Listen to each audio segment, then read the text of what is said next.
All right, guys, I am talking about one of my favorite morning starts of the day. Favorite, let's see, can I say that? We're talking about coffee. How I like to start my day is making a good cup of coffee. Just the process of making coffee is just an enjoyable part of my morning ritual. I don't even have to drink it right away. I usually have it a little more after I work out, but just coffee. Why are we talking about coffee? Well, Dr. Vincent Pedre, he's been on the show before talking about gut health, and he is always interesting and fun to talk to. So I asked to have him back on the show, talk about his happy gut life. And he is the founder of the GutSMART Protocol. It's a 14-day gut healing program based on personalized microbiome assessments, the creator of Happy Gut Coffee that I really enjoyed, toxic free, low acid coffee designed for those with gut sensitivities. And his work focuses on the gut brain connection, the impact of toxins on overall health, and actionable strategies for reducing daily exposure to harmful substances as microplastics. So, we'll talk about microplastics. How do they enter the body? How do they get into the gut? And how are they such hidden sources of internal chronic stress that we might not know about? And how do we test and assess? And how does this relate to coffee? So we're going to bring them on the show. So hold on and let me know your questions in the comments so we can always do a follow-up. Okay, I was just talking about coffee, and now I've got the coffee. Well, you were the gut guy, now the coffee guy. Dr. Vincent Pedre, welcome back on the show again. Great to be back with you. It's good to see you. I love that you're always surrounded by sunlight. You know, the good and the bad. I just was posting my Instagram that there's a 20-20-20 rule. And because I have the glare from outside light, and when you're at your computer screen, I feel like I should wear two pairs of glasses, the blue blockers, a little bit heavier dose, and glasses because you get the light. So I have to look every 20 minutes, you're supposed to look 20 seconds out and then look back. But it's like that's a good rule because it is great to be out in the sunlight, but you have so much reflection off computer screen and then light, real light. So it is a nice place to work. But we're Yeah, it's here to good talk to about, relax the eyes. I know I'm going blind, and I swear it's computer screens. So, I do think computer screens are horrible for our eyesight. mhm. And I was just researching, does it cause more eye wrinkles? Because I have this oxidative stress from the blue light, is my new theory. Something. So you're Yeah. always up to something. So let's dive into, we have a little delay if we talk at the same time or weird timing. The recording's a little off, but we're talking about microplastics in coffee. It doesn't sound like it goes together, but you're the happy gut guy. We talked before about the gut health. How'd you shift into moving into microplastics and making coffee? Well, a couple of things here. So both microplastics and coffee tie back into the gut. When I started looking at, well, there's a couple of reasons. One, coffee is probably the most imbibed beverage on the planet. There are 2 Mhm. billion cups of coffee served every single day. 150 Americans drink coffee every day. It's a habit that is not going away. And I decided that, one, I want to meet people where they're at, but two, is there a way that we can make this healthier for them and inform them of not just the drinking of the coffee, but the behaviors that go around it that could actually be sneakily wearing away at your health. Sneakily. And microplastics are, I call these things micro habits. Like drinking coffee every day, that's a micro habit. Doesn't take a lot of time. It's easy to do. We don't realize that the micro habits, they build and they stack on themselves. So something that you do every single day, 365 days out of the year, if you're not drinking the right type of coffee, and if you're getting exposed to microplastics, which we're going to talk about, then your body is accumulating toxins, potentially pesticides, the microplastics, which are endocrine disrupting chemicals. They disrupt your estrogen hormone system. They act like estrogens from the environment. And it's not a big jump when we're talking about the gut, because it turns out when I started diving into the microplastics, and we already know like this is not good for us, right? Mm. But it's actually is having a detrimental effect in the gut. And the first thing that caught my attention was a study that was done a couple of years ago on patients with inflammatory bowel disease like ulcerative colitis. And they decided to check their poop for microplastics. And they compared them to a normal group of individuals that did not have inflammatory bowel disease.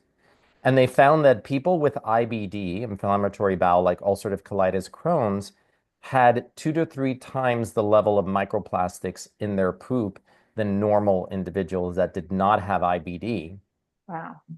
Now, correlation is not necessarily causality, but at the same token, you start asking the question, could this be causing something in Hmm. humans? We are bathed in plastic right now. I mean, if you start really digging deep into the whole thing, I saw that the Rwanda was trying to get the United Nations to pass a resolution on plastics and recycling, because it turns out that less than 20 to 30% of plastic that is recycled is actually reused. Most of it is actually just dumped because for the industry, it's cheaper to buy new plastic made from oil, by the way, than to recycle plastic and reuse it. Hmm. So all these people think that you're recycling and you're doing good for the environment. Well, guess what? The industry doesn't care.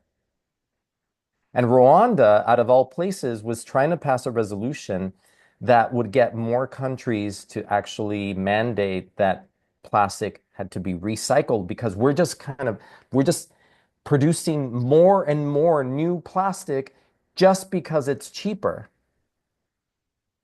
But then we look at the Right. studies done on mice, and they actually also looked at microplastics in the gut of zebrafish. And we find a lot of similarities. In the zebrafish, we found that the microplastics cause overgrowth of bad bugs. And Hmm. the sheer effect of the microplastics as it's going through the gut destroys the mucus layer, leading to leaky gut.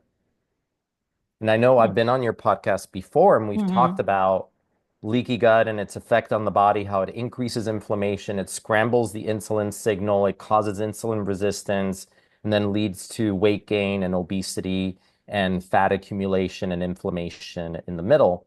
So you don't want your mucus layer in the gut to be destroyed, because the next step is breakdown of the mucus of the Yeah. intestinal barrier and then Mm-hmm. inflammation. So it looks like these microplastics break down the mucus layer.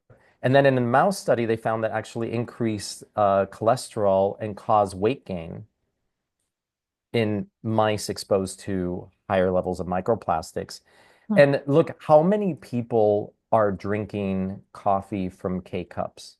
Or how I many was going to say, people every day are going and picking up a coffee to go from Starbucks or wherever you go get your coffee, no judgments, but you're getting it in a to-go cup. And why does that paper cup not leak when it's full of fluid?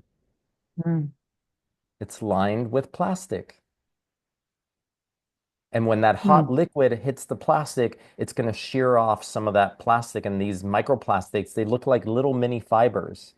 You may mm, not see them with the naked eye, but as you're drinking and you're drinking the coffee through a plastic lid, you're imbibing those microplastics, which studies are starting to suggest are going to disrupt the gut microbiome, are going to lead to disruption of the protective mucus layer, the lining of the gut, and then lead to leaky gut and inflammation, and basically opening the floodgates of inflammation, which are the one underlying common cause for every chronic inflammatory disease, Mhm. every chronic disease on the planet. And then on top of that, you're getting exposed to substances that act like estrogens in the body. So now you're over Yes, we estrogenizing know. your body. So going back to the, if you have microplastics and go back to that again, talking about where they are besides coffee cups. The You get them through you're eating, I mean, you're getting them in micro pieces. You're Yeah. ingesting them, but you'd have no idea because they're so micro. But then how is that disrupting the microbiome? So that kind of going from when they come in until they damage the mucous layer, what Yeah. is it, the relationship with the microbiome having with the microplastics? It's the endocrine disrupting effects. The estrogens cause dysbiosis. So they're going to favor the growth of certain bugs in the gut that are not necessarily the best ones to have, that create more inflammation. And then they're also breaking down the mucus layer. Would that lower Akkermansia and other bacteria that are related to keeping that mucus layer in the microbiome, gut wall Yeah, lining? exactly. Although I have not seen a study yet that has looked specifically at Akkermansia, but it's logical to think that if the mucus layer is breaking down, and the Akkermansia loves to feed on the mucus layer, that if it's Mm. losing its prebiotic, which is the mucus produced by the goblet cells in the intestines, that then Akkermansia is not going to have a favorable environment to grow in.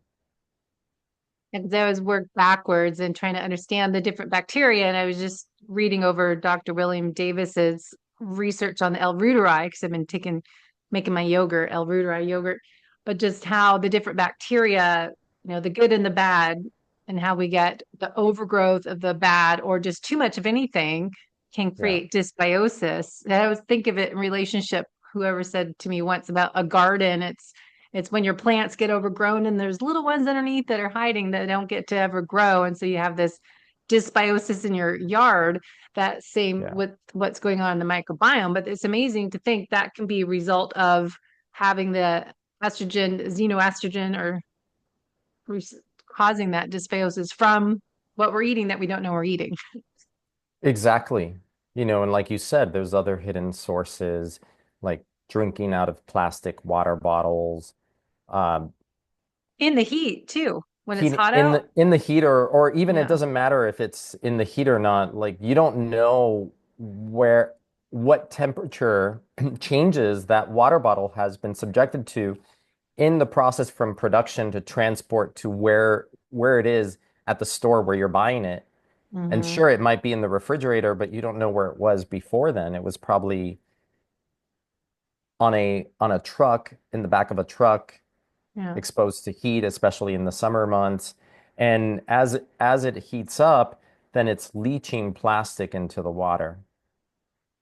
So the Or coffee heating, mug, yeah, or go eating ahead. heating things in microwaves in plastic, or even if you don't do that, like I live in New York City, how many people order food in and that food is coming in plastic containers hot? Hmm.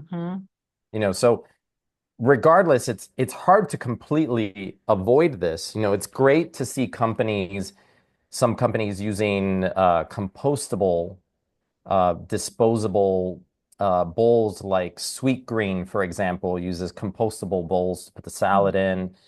Or there's a hot bar that I go to in Manhattan when I'm at the office, and they have a compostable plant cellulose made container rather than using those plastic containers.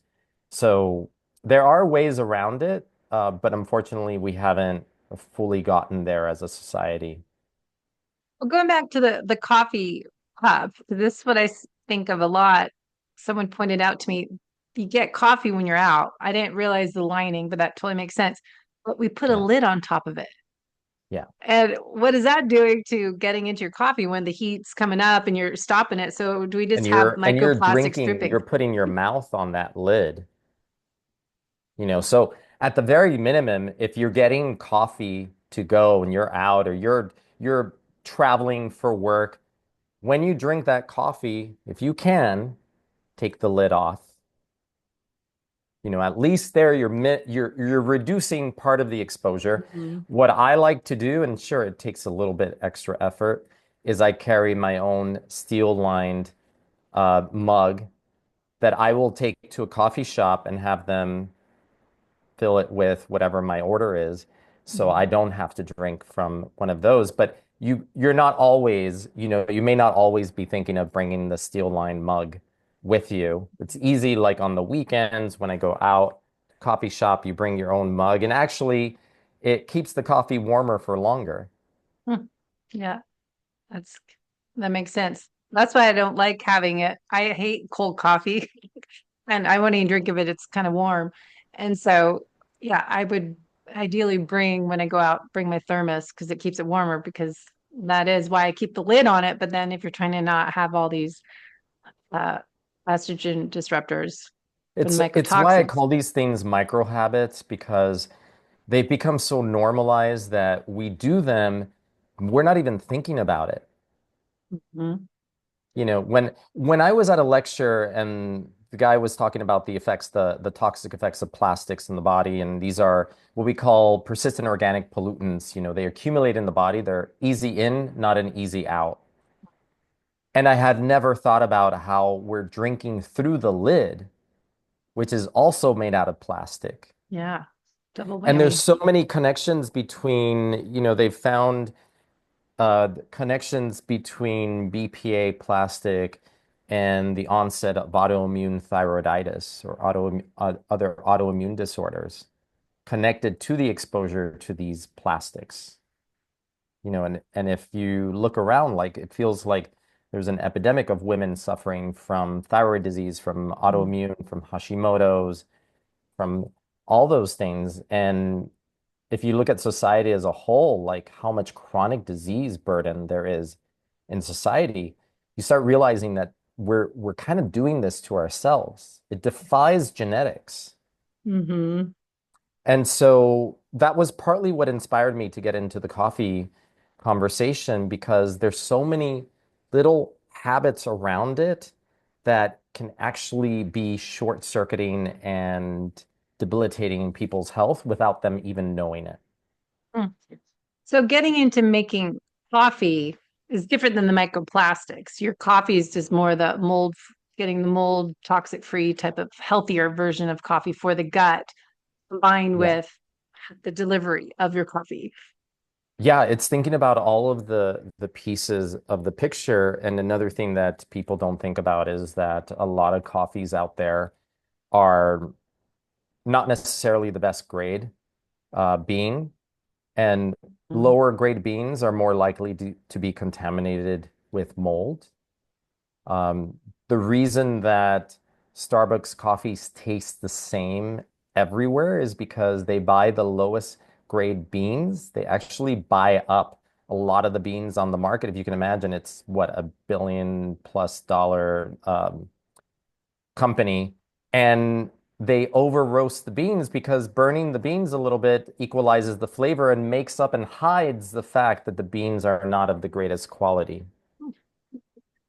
I'm from Seattle, so I stopped drinking Starbucks a long time ago because I heard years ago the bags of beans when they're sitting there get high mold in them, especially when they're just taking a long time to be used. The supersized bags in the bottom of them were not good quality as well. And it also depends on a number of factors, like if the coffee has been ground, it's going to age faster than if the beans are roasted and kept in a sealed bag. Usually the bags are nitrogen flushed, so they try to Mhm. flush out the oxygen, so reduce oxidation. And the reason those coffee bags have that one-way valve, you notice when you buy a coffee bag, it has a little valve Yeah. on it, and that valve only allows air out, not in. So you Hmm. don't want oxygen to come in. But coffee beans, as they sit, they're going to off gas. They're going to produce some gas as well. And the mold part of the conversation, a lot of that relates to the quality of the beans. It's going to be the lower grade beans. The beans have been sitting around for longer, especially when they're being processed and held before they're being shipped out. You have to imagine these are coming from tropical climates that are humid. Mm. And if Yeah, beans are Costa Rica. sitting at the bottom, just imagine piles and piles of green coffee beans. They're sitting at the bottom of these vats, then they're very likely to accumulate mold. And sometimes something that people don't know is that there's a pest called the coffee borer that bores into the coffee bean and it creates little tiny holes. And then those holes become the nesting ground for mold like aspergillus to Oh. grow. So you definitely want to make sure that when you're buying coffee, and you said you're a coffee connoisseur, that you're getting beans that are of higher quality, that Mm. they've been treated to higher standards. And also, then you have to think about pesticides because it's not just the mold, it's the pesticides in coffee. Coffee being the second biggest commodity on the planet after oil. And one of the biggest crops, one of the top 10 crops that have are sprayed with the most pesticide. So if your coffee bean Mhm. is not organic, it's likely contaminated with some pesticides, which are also going to be gut disruptors. Mhm. So you're saying that the coffee we eat, as well as a lot of our food, is contaminated with pesticides, and the way we're eating a lot of our food, eating out, taking things to go, heating up that food that's in plastic and plastic wrap covered food in the microwave, so you're getting a triple whammy. Yeah, I And mean, hopefully all anybody who's listening to this podcast does not ever heat anything in the microwave in plastic. That's a big no-no. I feel like your audience probably already knows that. hopefully. But just think when you're getting delivery food and it's coming in a plastic container, it's already hot and it's sitting in that plastic. It's also not great. And unfortunately, like you can control the things that you can control. Like sometimes you order food out. Like not every, there are those moments. Like, and I live in New York City where there are people who will order food in 5 days per week or more, you know? Um, it's Why so is much that? better. Is that, hold on It's though, is that side note? Is that because everyone has a tiny kitchen and it's there's a so many land, I restaurants? think it's just a land of convenience, it's everybody just wants things fast and easy. Uh, Obviously, the better option is to cook at home, make your own food, choose your ingredients, and never put it on plastic. Hmm. Yeah. It's totally different conversation, but I just have to throw in it was really funny last weekend with the Saturday Night Live 50th anniversary was on, and they had a skit on the Sunday night show. They had a skit of the history of New York and how, like, each decade, it was really funny how today's New York City is similar to in the 60s, whenever people are doing drugs and crazy people, because now it's the electric bikes running over everybody on the streets of Manhattan. But it was a really good skit if you missed out. So, anyways, side note on the gut health, how do people know, just to review, if they have problems of too many microplastics, or like how do we know something I'm like doing too much of all this stuff? I'm a toxic bomb. Well, okay, one, you may not know, but two, you may have a general set of symptoms that seem to not be defined by anything. You might have some brain fog, you might have some fatigue. Maybe you have constipation, sometimes a little bit of diarrhea. The typical person is going to have kind of like these symptoms that they're just living with, Mhm. right? Maybe as a woman, you might have signs of estrogen overload, fibrocystic breast, fibroids in the uterus, especially as women get closer and closer to menopause. And you might have signs of gut disruption. Maybe you get abdominal cramping, bloating, things don't sit right in your gut. But there's not going to be one singular symptom that's going to tell you, oh, I'm overexposing myself to microplastics. There is actually a company that I was speaking to that is doing a microplastic test from a blood spot. So I know that it's kind of coming into the consciousness that there will be a way to test for this. And Mhm. then there are also environmental toxicity tests that can be done through urine collection where they can look at things like exposure to BPA, for example. But honestly, a lot of times a person is not going to necessarily know that, they might have autoimmune thyroid. They might be taking thyroid medication. They might have some gut issues. They might have fatigue. They've gained weight. They can't lose weight. And they think, well, it's just menopause. I'm just getting older. It's just part of the process. My body is changing. I just did an environmental toxins panel on a patient that is around 63 years old, and she's been working with me first on gut health issues that could not get better, lots of food sensitivities, migraines. She was having a migraine every single day of the week, Oh, every day. wow. And we've gotten her in a little over 6 months. I've gotten her down to 2 migraines per month. Her gut no longer bothers her. But we went to the next level, like looking at, well, what other things could be going on because she's having difficulty losing weight. She's got thyroid disease. She's on thyroid replacement, and she eats organic. She's very good about like thinking about what she puts into her body. So I was actually quite surprised when I got her toxicity panel back at how many things lit up between exposure to pesticides to even antibacterial soap, triclosan, was in her toxicity panel. Luckily, she didn't have a high glyphosate. I've seen that before, also in a patient living in California who ate organic, totally healthy, but worked as a pilot. And when they travel, they might pick up like a pizza, something bread related. You would think like innocuous exposures, like mostly they're eating healthy at home, but when they're on the go at work, they might go off diet.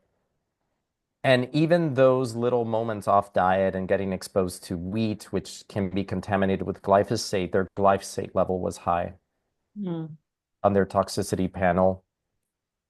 And I'm talking about this other person in pilot, healthy person, like so fit, muscular, eats healthy, very focused on health. So there wasn't a symptom that they had that would have let us know that they had been exposed to this toxin other than testing for it and finding it. Hmm. So what labs are you suggesting people work with the practitioner? What labs do you like to use with your patients for this area?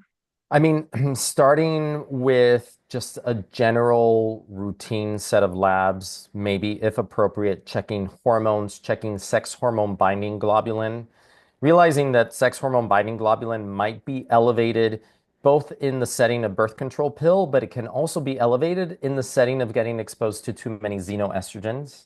Mm. So that's one blood marker that we can look at. Obviously looking at thyroid function, adrenal function, all of that.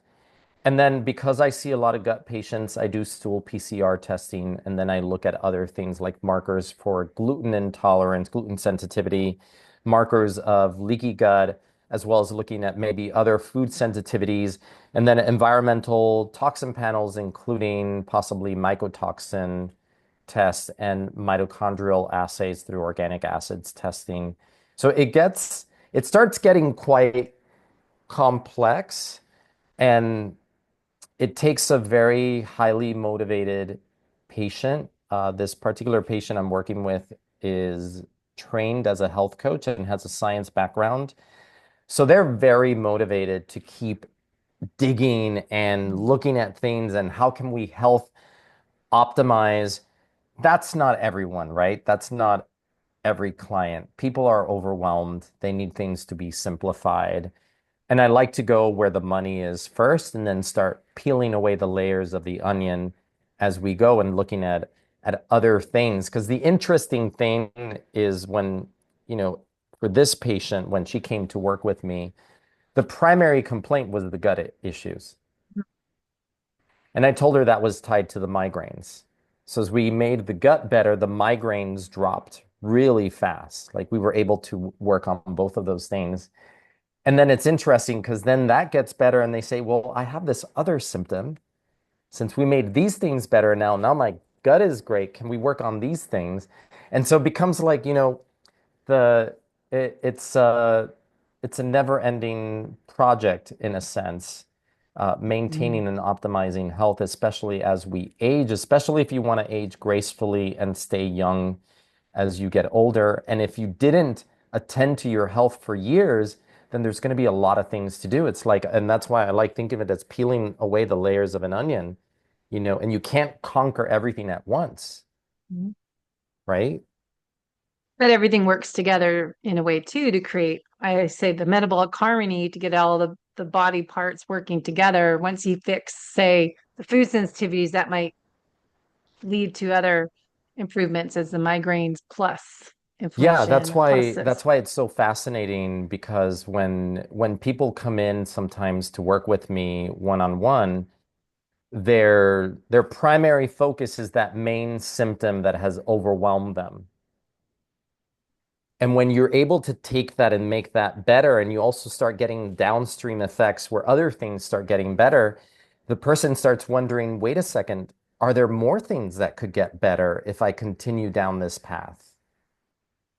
And that's Mhm. part of what I love. Like it's almost like a Rubik's Cube, like working with people and you're kind of unraveling this puzzle that the person maybe has not been able to figure out for months or a lot of times years. I work with people sometimes who have been sick for years, dealing with gut health issues and gut brain and all sorts of interesting gut body connections.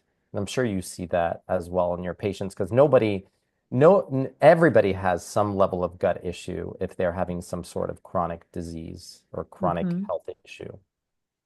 And that's what I strive to get people to take ownership of their health when they don't have real big issues. Like, let's start doing everything we can do now before it gets to be huge red flag. And being what we were talking about, being a health optimizer. It's like, why do we wait until we have all these gut issues? Why don't we start paying attention to eliminating or cutting back on our exposure to microtoxins, plastics, and just being more aware? And it sounds like that's kind of your main mission right now is to focus on let's just get this information out. Too much is not great. More is not better. Less is more, and figure out that right amount. Like, yeah, we can't get rid of all of the toxins in our environmental issues, but we can choose to make better choices day to day. That's why I like to think I was telling a patient today, because the one thing that I see when you're working with somebody who's been chronically ill for different reasons, they're and a lot of times by the time they see me, they're exasperated, they're frustrated, they want to get better like Mm-hmm. yesterday. Their patience is gone. And I like to tell them that the slow way is the fast way. Slow is the fast way. And what I mean by that is that you can't expect to leapfrog into the health and wellness that you are envisioned for yourself from one day to the next. You have to build on it and you have to have that long vision of seeing that these little micro habit changes as you stack them and you build upon them, that little by little over the course of the coming weeks, months, they're actually going to start changing the entire environment in your body. And the hard thing that I find for people is that and especially now in our social media world where everything is fast, where we just want, you want Amazon Prime, like you want everything delivered in That two day. days. You don't want to have to wait for anything. Like Yeah. there's no patience. So when you're met with the reality of the body that certain things just take time, Mm-hmm. for example, I like checking people's omega-3 levels. And I look at their omega-3 levels, their EPA, their DHA, their arachidonic acid levels, their omega-6 to omega-3 ratio. And I find a lot of people have deficient omega-3s. Well, if your omega-3s are deficient, it's because of the way you've been eating. And it's not going to solve itself overnight. You have to do kind of like an oil change in your body, and you Mhm. have to start taking in extra omegas, trying to get people, a lot of times, people who are deficient in omega-3s don't like to eat salmon. They will never eat sardines. They're very anti the foods that are Smash richest fish. and highest in omega-3s. And I wonder if that's why my grandfather, who lived to 99, was sharp as a whistle until 2 years before he passed at 97. He ate sardines all the time. Yeah, talk to Dr. DeBoz. She does her 3-day sardine challenge. Just this, eat as many as you want, have every day. But I think that's when you have to supplement when you're not going to get that through your diet, like smash fish, all those fish, and the sardines. Nope. Anchovies, mackerel, salmon will do. Herring, nope. So Yeah. that's what I know. I need to make sure I take supplement because I'm not going to have salmon. I might not even have it. Maybe once a month I have it. So you definitely need to get those omega-3s through supplement when you're not eating them every And day. you're changing the environment in your body, and you're also improving the environment in your gut, and you're reducing inflammation. And sometimes, surprisingly, fish oil supplements sometimes are the one thing that helps push someone from constipation to having normal bowel movements again. Mm. And it was just a deficiency in essential fatty acids. But it's also quality because I know, talk about toxins, bad, bad fish oil supplements, the stuff that people buy in the grocery store and the Nature's Made or the stuff at Costco. That's where I always That's question when I see people taking that stuff. I always tell people, look, there are certain places, there's certain supplements where maybe, yeah, it might be okay to save money, but fish oils are not where you want to save money. If it's too No. cheap, it's too good to be true.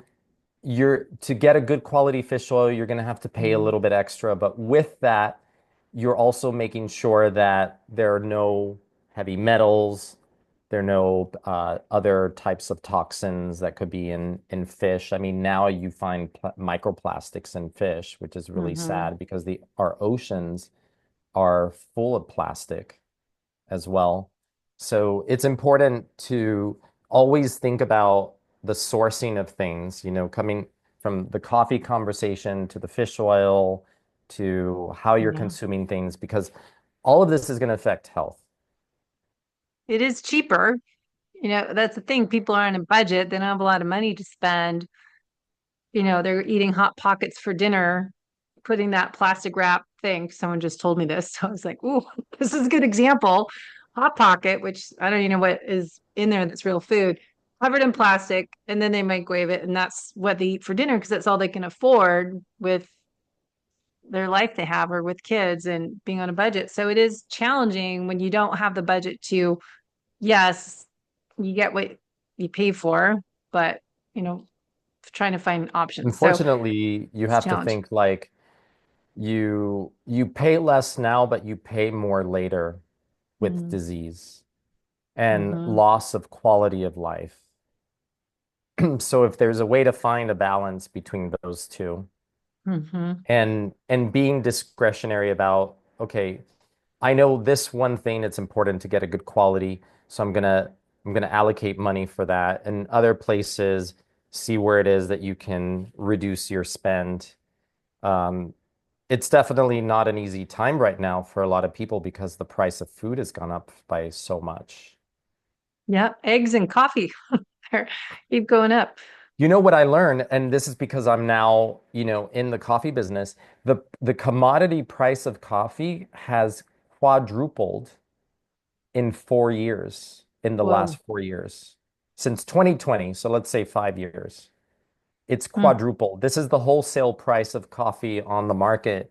So if you wonder why it's starting, like it used to cost so little to get a cup of coffee, and now you go and get a latte and you're paying like $8. for your Probably in New latte. York, $8. Yeah, it's insane. Make your coffee at home with your Happy Gut coffee. Make your yeah, I mean that's why it's so much easier to, I mean, one, it's better for the environment, it's better for you, it's better for your health. And serve it in your own. I like personally like to make my Happy Gut coffee with a pour over.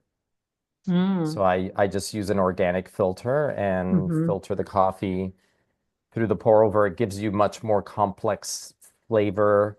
There is some evidence that making coffee in a French press, because it exposes the coffee, the ground coffee beans to the hot water for longer, that it extracts more of the oils from the coffee and it can actually increase cholesterol. So it can actually might increase lipids as a result. Whereas when you do the pour over, the filter captures some of those oils like the cafestol and the kawel that would raise cholesterol and it keeps them from getting into the coffee. But then it gets another conversation of cholesterol. Wait, I thought cholesterol isn't a bad thing. It's the type of LDL particle size and triglycerides. So what, Exactly. it's not the cholesterol, but is it something, a different marker that's being increased from that? It's so once you're increasing LDL, you're also potentially increasing LDL particles. Mm, But if you want to dive into that conversation, it's an even bigger one because, yes, cholesterol by itself isn't bad. It's cholesterol plus oxidation plus inflammation that hmm. makes it bad. Hmm. Yeah. So do a pour over coffee with your toxic free coffee beans that are not ground that you use whole beans. But no, you have to grind them to do a pour over and then put them in a paper filter that's not Well, toxic. you're always gonna have to grind them. When you the coffee beans that we make are either whole or ground. So a lot of people prefer to order ground coffee because they just don't Mm, want to do the process of grinding. And we grind pretty much close to when the order is made, so mm, the beans are quite freshly ground. So the hmm. longer that they're sitting on the shelf, the more likely that they've degraded over time. But that's also why a properly prepared coffee should be nitrogen flush to reduce the amount of oxygen in the Mm, bag. So that reduces hmm. oxidation and spoilage over time because even a ground coffee is going to last for anywhere between 12 and 18 months. It's going to be fresh on the shelf. Long? Wow. Yeah. Ground coffee. Huh. Well, because of the Yeah. packaging of it, the nitrogen Right. flush. As long as there's no moisture in the packaging, like it's Mhm. packaged well, then it's going to last 12 to 18 months. Hmm. I just know when I grind the beans, well, we use a machine called TK. It grinds your beans for you and makes each shot fresh. Product Neil found on Kickstarter. So we have this fancy coffee machine, TK, and having that just makes it just fresh. And we don't go out to coffee anymore. Once you get a good quality, maybe we'll go on Sundays after we run. We're, checking out different places in town. But really, making your own coffee is one, you're saving whatever, $5, $8, depending where you live, if you I make mean, your when you own. make your own coffee, you're literally spending like 30 cents for a cup Hmm. at home versus paying several dollars or like I do because I love my fancy latte. So I end up paying $7 to $8 for a coffee. Although when you bring your own mug, I think you get $1 off. Dollar, I was gonna say 10 cents, but dollar, that's pretty good. So going back to the microplastics, I want to touch back on autoimmune diseases because that's a big topic. And I was just listening to a podcast on this, but the autoimmune issues, how so many people have autoimmune issues. And I was listening to this new book out. There's like 100 different kinds of autoimmune diseases out there, but all this can be impacted with the microplastics and the environmental toxins And leaky gut and as leaky gut. well. Yeah, Hmm. so we know that there's a direct connection between leaky gut and autoimmunity because once your gut becomes leaky, it's almost like your immune system is your first line of defense, and 80% of your immune system is all along the gut lining. So when your gut becomes leaky and now you're getting exposed to more inflammatory substances, possibly something called endotoxin that comes This from is bacteria in the gut. It's activating your immune system. Maybe you're being exposed to partially digested proteins that now can get through the gut border. And that's also like now your immune system sees corn and it thinks that corn is a bacteria and it activates your immune response, or it sees wheat or it sees dairy and activates the immune response. And eventually, the immune system becomes overwhelmed and it's getting overactivated. And at some point, the communication breaks down. There might be some, there's a lot of different theories with molecular mimicry as well, where a foreign, something from outside the body might look, or a bacteria might look like a tissue in the body. And then the body confuses the two and starts attacking the tissue. That happens with wheat and the thyroid and Mhm. with an enzyme called tissue transglutaminase, which is found both in the gut and also found in the thyroid tissue as well. And sometimes I had actually my first patient that I ever saw with a tissue transglutaminase chimera protein antibody. So it's wheat and tissue transglutaminase together, sensitizing the immune system and causing an antibody response. And then the immune system then is sensitized to tissue transglutaminase, which is an enzyme found inside the cells in the gut, but also in the thyroid. And then that leads to autoimmune thyroid as well. So there's probably a lot of different pathways to autoimmunity and different people have different susceptibilities. But the interesting thing that it all comes down to the same kind of overarching principles. If someone has autoimmune disease, look at the gut, start working on, there's very likely gut dysbiosis. There's very likely food sensitivities. There's a high likelihood of disturbed stomach acid. So maybe they're not making enough hydrochloric acid to break down protein. There might be protein malnutrition. Maybe they're not breaking down proteins enough, those they don't have enough amino acids. So really starting there at the foundation and looking at why the immune system is dysregulated, looking at micronutrient disturbances like omega-3s. And it doesn't matter which way the body is speaking, if it's lupus or if it's autoimmune thyroid or other autoimmune disease, the underlying uh, methodology is the same, fix the gut, fix the microbiome, fix the lining of the gut, reduce inflammation, calm the immune system down. Mhm. And it's a lot of it is starting with what we're eating, but identifying what foods are those triggers that you don't know about unless you do the testing, which costs money, and people don't want to take that time time to do that, all that work and spend all that money. So it's just they keep suffering, struggling. Yeah, they have to think that, it's sometimes it's a front-loaded investment that can teach you a lot about yourself and your body and how you need to operate in your body in this world going forward, looking at it as not just an intervention, but it is a lifestyle change. But it's hard for people, even once doing the test, getting the test results. It's for some people it's easy. For other people, it's really hard to say, wow, so I need to give up bread.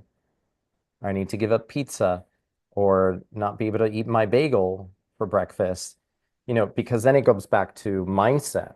Like, and I know I'm sure you work a lot with people on their just their mental framing. That's such a big part of sports performance, of health optimization, is what you're thinking in your head, because our thoughts create our reality and they create who we become. Mm-hmm. So true. I think, the wheat zoomer, do you run the Vibrant Wellness, Vibrant Mary, the wheat zoomer test when I did it 4 years ago, that when I saw my results and I think of my future self and dementia, Alzheimer's, brain, cognitive decline, if you want to spend any money to know if wheat is really an issue, I think doing that wheat zoomer on someone is the most effective. When I was all the way at the chart, I'm thinking, oh my God, if I eat that wheat, anything with not just gluten-free, gluten, like all of the wheat and grains, that I'm going to have dementia when I'm older if I take this. So it's such a motivator to me when I saw those results. And people that don't test, they just like, oh, 50% of the time they're cheating because they don't realize how bad it is. And I used to do Yeah, that. they Like, don't oh, I see just it. can do that. And they and I totally get it. Because when I had IBS, irritable bowel syndrome, and when I started learning about the ill effects of gluten and wheat back in the early 2000s, I started thinking maybe I'm sensitive. And I also had autoimmune disease in my family. I was in my 30s. So I was one of those that you're talking about that was thinking about what diseases might I develop later in the future, seeing that my mom and my sister both have autoimmune disease. And I started wondering, could I be at risk? Mhm. I had also developed migraines in my early Mhm. 30s as well. And, but I needed proof. So this was way before Wheat Zoomer. This is early 2000s. I did a I did a food sensitivity panel with complement activation, which you can get a similar pattern panel with C3A through Vibrant as well, the food sensitivity panel, and it came back positive for wheat. And I kind of knew was going to happen, but it was almost like I needed to see the blood test and have that proof, because then I would say, okay, now I have data, and now I know that if I'm going against this data, then I'm hurting myself, and that's a choice that I'm making. Mhm. And Yeah. I didn't really realize what wheat gluten was doing to me. And this is very common for people when you're getting exposed to the food that is a problem food for you, you wonder, well, but you're living, you're like, you're going about your life. Like it's not like you're not able to function, but there may be things that you're just not noticing. Yeah. For I, me, it was the energy crash that happened at 3, 4 in the afternoon, especially if I had a sandwich for lunch or anything with mm, bread. mhm. And I felt like somebody had drugged me, had given me morphine by 3, 4 p.m. And as soon as I stopped wheat, within 2 weeks, the first thing I noticed was this surge in my mental sharpness, in my energy. Now I could have energy for 12 hours because instead of eating anything with bread at lunch, I was eating a sandwich with, I was eating sorry, not a sandwich, but a salad with protein. So I completely changed but I realized that I had to rewire what was normal for me to go and pick up if I was at work and I needed to go out and pick up a lunch. I almost had to pre-program my brain that if not this, then what? And I had to come up with what all those other whats were that I could. And then I looked at all the places that were near me where I could get something healthy to eat. And I had to kind of rewire where is it that I can go out for lunch and where is Mm. it that I'm not going to go out for lunch because I can't get something that is gluten free. Yeah. No, it's like no more bagel sandwiches, it's croissants. Sadly, because I do love bread. So I Yeah. have found my way back to some really great gluten-free breads that you can find in New York City at the farmers market that you can't Mm. find anywhere else, although they do ship across the United States, but it's not cheap to buy that way. Yes, we're lucky in Encinitas here. They have called Nectarine Cafe, and they make gluten-free paleo cafe. It's only one around here, but they have a bakery that make. We really want fermented sourdough bread that's gluten-free. It's like $25 to get a loaf. You can Yeah, have it for the a treat. the it's crazy. I mean, that's crazy to me. I saw that at the farmers market in Miami in Coconut Grove. It was 20 some Mm. dollars for a gluten-free bread, and I did get it because I the farmer was just so nice and I wanted to support them. But then I'm thinking, oh my God, I just paid 20 some dollars for a You can loaf have one of gluten-free slice. bread. It was really good though. It was a gluten-free rye bread, and I Huh. used to love rye so much. Hmm. Yeah, so it's That's fun.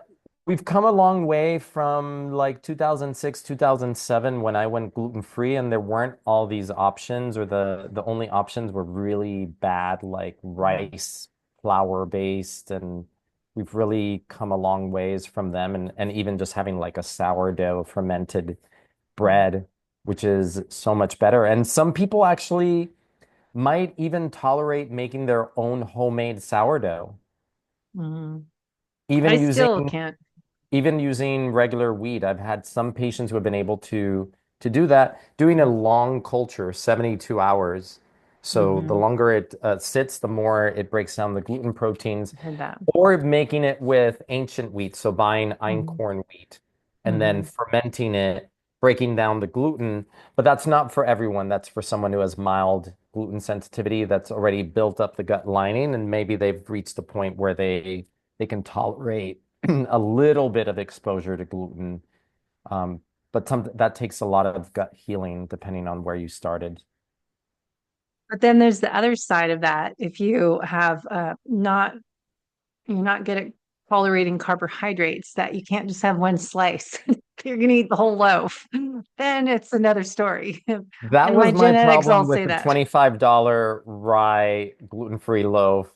Because every time I cut a slice, I kept thinking to myself, okay, this one slice is $1. Yeah. How do you stop? All right. So just to wrap up, I want to go back to alternatives for avoiding microplastics. So you talked about going to get coffee, taking your steel mug, water instead of plastic. We talk about glass, but Yeah. also I was going to mention And filtering your water at home. filter. Don't buy water bottles. Or if you are, I think is it um, is it Poland Spring? It's one of the companies or Mountain Vat that delivers the glass bottles, Mm, the water in the glass bottles. mhm. But yeah, definitely overall try to avoid plastic at all costs. But you don't want to use the aluminum cans probably either, like the Liquid Death I see all over. And I'm going to Expo West Natural Product Show in 2 weeks, and they're all over now. I saw them advertised on the Super Bowl. I'm like, wait, they're aluminum, but I know I've done heavy metal toxic or heavy metal testing on clients, and they had high aluminum because they're having can stuff. So it's not that, Yeah. swap plastics for aluminum. That can be too much of anything, can overload No. your. No, steel lined container, yes, but aluminum, no, Okay. ideally. And then And I swap do, out your coffee for an organic coffee. yeah, that is You essential. I think get for some sure. happy gut coffee. Yeah. And I don't like dark roast, but that one was, I had dark roast and it was good. It wasn't like, I don't know what it is that if it's because it's low acid, you said low acid coffee is better on our gut. Does it Yeah, and actually, the darker cause? the roast, the lower the acid content. Mm, But interestingly, if it has to be roasted to perfection. If it's over roasted or if the beans get burnt, then you're going to start getting those end glycosylation, those advanced glycosylation end products that cause inflammation. ages. So, you want to make sure that it's not over roasted. Mm, And the cool thing is that when you roast the bean, you get that dark roast, it brings out a lot of the complexity in the beans. So you start getting some of those flavors like people taste vanilla, chocolate, cinnamon, a nutty flavor.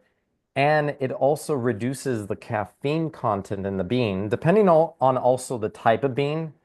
So ours is Arabica, 100% Arabica. mm, But sometimes there are blends that have Robusta. Robusta is higher in caffeine and mm. also sometimes tends to be a little bit more acidic. It depends on where the coffee comes from. But in general, the darker the roast, the lower the caffeine. So for somebody like me who's a slow metabolizer, very caffeine sensitive, I normally can't drink a caffeinated coffee that I buy out but I can drink my Happy Gut dark roast coffee and it don't get jittery from it. And I think it's a combination of the dark roast, lower caffeine content, but also not being free of toxins, mycotoxins, heavy metals, other things Hmm. that would act as disruptors. Quick question there, and we'll wrap up. The coffee beans, when they are more acidic, what is that? What makes your gut feel more painful? Like I feel like I have too much coffee, my stomach hurts. Is that the coffee bean being too acidic? Partly that, but it can partly also be the caffeine in the coffee. So Mm, depending. So a lot of times people think like, oh, I'm going to get a light roast because that's lighter. It's actually going to be higher in caffeine. It's more likely to be more acidic, and it's more likely to upset your stomach if you have a sensitive stomach or you suffer from acid reflux. The darker roast is going to be better for that. But you want to make sure it's a good dark roast, like it's an artisanal uh, dark roast that has not been burnt, like certain mm. brands out there that over roast their beans. Yeah, certain brands. No, it's good information. We went through a lot. We're talking about microplastics and coffee, but we got some autoimmune hormone information, gut issues. So I see that you're at a conference, a health optimization summit in Austin, April 12th, 13th. That's always a good Yeah. place to go and always so much fun and good barbecue food to eat across the street. Or where's that located? Do you know which conference center in Oh, Austin it's going to there? be at the Palmer. Oh, Palmer. So right across the street from Palmer Convention Center. It's the best barbecue. You just go over there. All right. Awesome. Yeah, we are actually got accepted as the coffee sponsor for the event. So Oh, we are nice. going to be providing all of the coffee for the event. It's very exciting. It's big, huge. We're going to have a table there. We're going to be sampling our coffee and hopefully get people onboarded. We're also going to be unveiling our new leaky gut formula called Leaky Gut Advantage. So it's a vanilla Ooh. flavored formula that goes great with the coffee. You mix it with the coffee? Yeah. Oh, I'll have to try that. Interesting.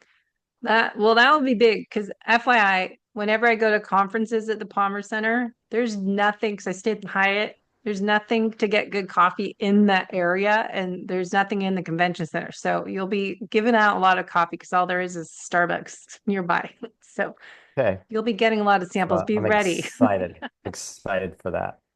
All right. Well, I'll put the links in the show notes for everything. We've got a lot to share with you guys. So hopefully they will order some coffee. And is that on your website directly? Or is there a separate website for Happy Gut? Yeah, it Everything's goes in to one spot. to the website, but the easy thing to remember is happygutcoffee.com. Takes them Yeah, there. I love that. Well, thanks so much for coming on the show and just continue to follow your passion and your purpose and your mission. You're just always doing something fun and exciting. Same. I appreciate you. Am I going to see you at the Health Optimization Summit? I was just wondering if I could fit that in. I do have to escort my husband as an event in Honolulu at Turtle Bay Resort that I have to go to. But I have to check the weekends. But I Oh, was, damn. Like you're just being dragged to Honolulu. yeah, I might have to sit on the beach for just, we're only there 3 days, but I'll have to check the schedule. But I'd love to go to that conference because I'm all about health optimization. That's my focus and how to be fit and healthy from the inside out as we age and really taking ownership of our future self today. Don't wait until you're struggling. That's my mission.